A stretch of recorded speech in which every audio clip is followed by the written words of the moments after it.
YZBK test နှုန်းကနေပြန်လည်ကြိုဆိုလိုက်ပါတယ်ဒီဗီဒီယိုလေးကတော့ Ethan Power Fiber Internet ကို KVZP နဲ့ Vezoni ကိုပြောပြပေးတော့မှာပဲဖြစ်ပါတယ်အရင်ဦးဆုံး Ethan Power အထက်ကိုဝင်လိုက်ပါမယ်အထက်ကိုရောက်ပြီဆိုရင်ကျွန်တော်အနီးနဲ့ဝိုင်းပြထားတာလေးကိုနှိပ်လိုက်ပါ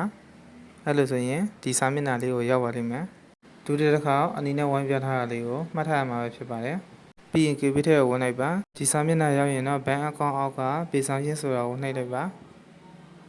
ခဏဆောင်ပါအပေါ်ဆုံးက Ethan Broadband ဆိုတာကိုနှိပ်လိုက်ပါစီးရင်တင်ထားတဲ့ဖုန်းနေရာမှာ register တင်ထားတဲ့ဖုန်းနံပါတ်ကိုထည့်လိုက်ပါပြီးရင်ဆက်သွားမယ်ဆိုတာကိုနှိပ်လိုက်ပါအမျိုးအစားအရွေးချယ်ပါအောင်နှိပ်ပြီးကိုယ့်ရဲ့စက်ကိုအတည်ပြုရမှာပါအမျိုးအစားမှာတော့ကိုယ်ဝယ်မဲ့ packet ကိုရွေးချယ်ပေးရမှာပါ